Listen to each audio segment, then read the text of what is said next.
to another episode of Thai Girl Talk. With Mia from Learn to Speak Thai. And Lonnie from Tell Thai Heart. Where are we now? What are we doing here today?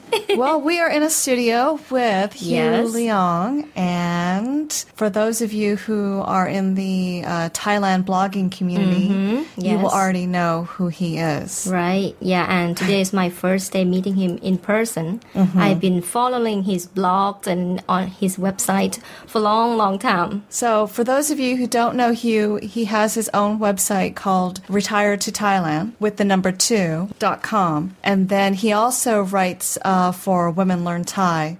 Is it every week? Once a month, usually. Oh, once a Okay. month. Okay. Or when the feeling hits me. I don't know how many people know about you in regards to how long have you been in Thailand? I first came to Thailand in 1969. I haven't lived here all that time, but altogether I would say probably about 15 years living in Thailand. Wow. But in 1969 I came as a Peace Corps volunteer, and I taught in Chiang Mai at the Uparat Wityalai School. But I stayed here 3 years, and I went home, got a master's degree in teaching English to speakers of other languages, and came back and taught at the Royal Thai Naval Academy and then later at Chiang Mai University. After that, I was the director of AUA Chiang Mai. When my children were little, I wasn't making enough money to support them on the AUA salary, so we left, eventually ending up in Seattle, Washington, and stayed there for the next 20 years. Wow. Changed careers. I became a computer consultant. Then I did have enough money to raise my kids. When it came time to retire, I started thinking back on Thailand. And that's what brought us back. Yeah, that's interesting. Okay. Let's go back to why did you think of Thailand to come back to retire? Well, Thailand is a retirement haven for a lot of people. A lot of people think of it because the cost of living, because of the climate, and the really nice people here. Since I had already had an inn here, I had already lived in Thailand for 9 years. We thought, let's go back, see what it's like, and maybe it'll be something that in the future we'll think about. So after 20 years, or almost 25 years of not being in Thailand, we came back.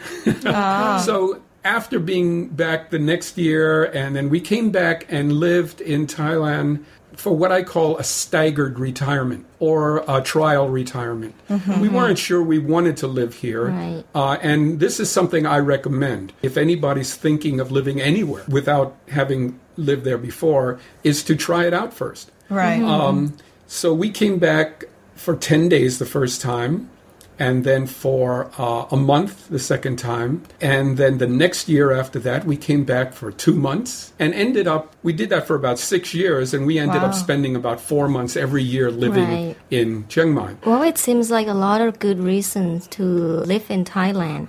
But for you, personally, if you could think about the number one reason that you're here, The what it number would one be? reason I'm here. Yes. Geez, I never thought of that. Well, we ran away from the cold. That's one thing. We ran to a place that has really good food, really nice people, and our retirement income, which isn't much, I live off of Social Security and a little savings, goes a lot further here. So Thailand is getting more expensive, but I live off of the Thai economy. I eat Thai food. A house doesn't have a lot of foreign amenities, just a regular house. I have a motorcycle, a 10-year-old car, but that's the way we've always lived, and that's why we could retire fairly early. I retired at the age of 55, and the reason I did that was we were frugal all our lives. We saved. Now, I have enough, and I've always had enough. That's how you can retire early. Retirement, to me, is complete freedom, if you have enough. The questions I get usually center around how much does it cost to retire here? What's the healthcare situation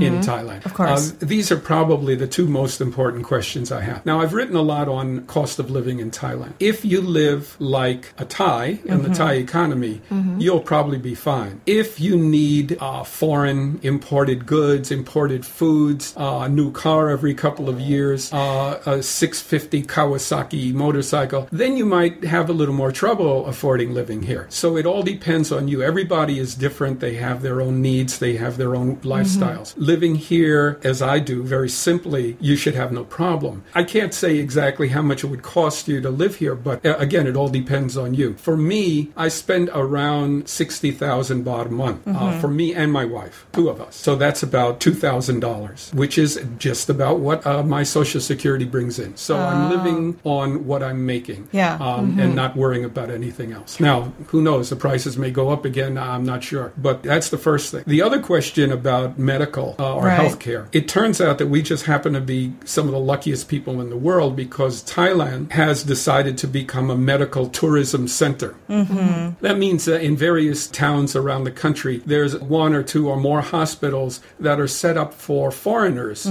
to be treated. What we do is we use the Chiang Mai Ram Hospital, which is considered the best hospital here, the most expensive. We do what everyone should do about their health. Number one is we take care of our health before we get sick. Thailand is a great place for eating fresh foods, not eating too much, not getting too much overweight, taking care of your health in that way. It's also a good place for outdoor activities, walking or running or climbing mountains, or if you're down south, swimming and, sailboarding. And there's so many things to do that will keep you healthy. The second part of being healthy is preventive care. And so we get a checkup at the hospital every year. And the checkups here are very, very thorough. For a checkup, the cost of a really, really good checkup, I mean, we're talking about all kinds of blood tests, ultrasounds, and all the things that you could possibly think of, is probably less than the cost of a meal at a fancy restaurant in America. The cost of a checkup is really, really well worth it. And then if anything goes wrong, they have well-trained doctors here, a lot of them foreign trained, America or Europe, as well as nurses, and most of them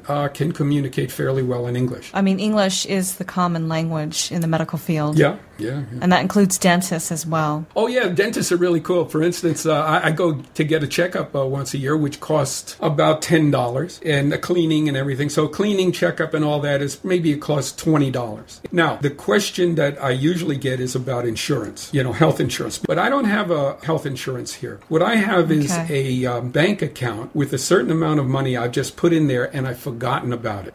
The way I determine how much money I put into the bank was how much it costs to get a heart bypass operation. Just in case if it happened. Right, I don't it's think about it as would. bad as it could get, right? Now, if I eat well and do the exercises, I won't have to do. And if I don't sit down and drink beer all day, I probably won't have to do that. But that's how much money I've put away. Oh, interesting. For each of us, for one for me, one for my wife. And so we could go and get 2 bypass operations. Just for fun, right? Yeah, just for fun, right? Oh, yeah, your base is covered. And that's how we covered our bases. Now, if anything went seriously wrong, we would first go to Chiang Mai Ram Hospital, the most expensive one. And then if we had to get something like surgery or some other procedure that would be very expensive, I would do that at the local government hospital. And the government hospital in Chiang Mai is very good, but also maybe a third the cost of Chiang Mai Ram Hospital. Right. So that's how I would do that. Okay. All the preventive care, all the checkups and everything, I get at Chiang Mai Ram. It's more expensive, but the waits are almost zero. I can walk in and say, I want a CAT scan, and they would say, okay, go up to the 4th floor and we'll give you a CAT scan. I wouldn't wait, and if I needed to see a specialist, I could see that person within minutes, literally within minutes. See, my husband just has the appendicitis surgery 2 months ago. Of course, we live in Thailand, but we didn't have the health insurance. But we went to the best hospital, Chiang Mai Ram, and it's cost around 60,000 baht, which is $2,000. Right. Just in case the listener have an idea how much it costs. That's a big surgery, for appendicitis, and then just $2,000. Yeah, and the thing is that service is also very, very good. Yeah. In fact, well, did you talk about this on your blog here? I've written a number of times about medical care, especially the annual checkup.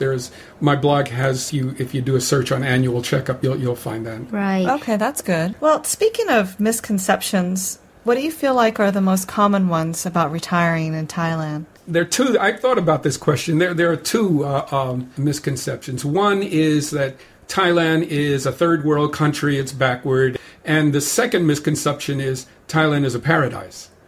First of all, Thailand used to be a third world country. Thailand is developed. Right. Yeah, Yeah, for sure. it's past tense now. If you go to Bangkok or you go to a lot of the... I was just in Hat Yai down in the south. I mean, these places are bustling. Businesses and all modern. Right. Every single person, it seems, in this country has a cell phone. iPhone. An iPhone, yeah. I mean, Right. it's not a backward country anymore. 3 Western supermarkets. Oh, there's It's called everywhere. Ring Bing. Yeah. Everywhere. Everything you could get from the West. Top supermarket and Big C. and Big C and Lotus and these things didn't exist before. So Thailand is not a third world country anymore. You can get everything you need here. Right. And the other part, Thailand is a paradise. Well, it's really not a paradise. It's comfortable, but It can be. but it can be as a nice a place as you'd ever want to be. It has great beaches, it has great mountains and all that, but you have to live a lifestyle that allows you to be happy and comfortable. So it's not a paradise where you don't do anything. You have to really work at being happy, just as you would anywhere in the world. Right. That's So, well said. Yeah, so those are the two misconceptions. One, they're both on either Yeah. side of the spectrum. Right. Yeah. So Thailand's right in the middle. That's right. Yeah. Thank you so much, Hugh, for joining us in the studio. But stay tuned for next week. We have part 2 when Hugh talks about his secrets to living a happy life in Thailand. That's right. And if you have any comments or feedback or questions for Hugh, please visit his website. Till the next time. สวัสดีเจ้า Sawadee ka.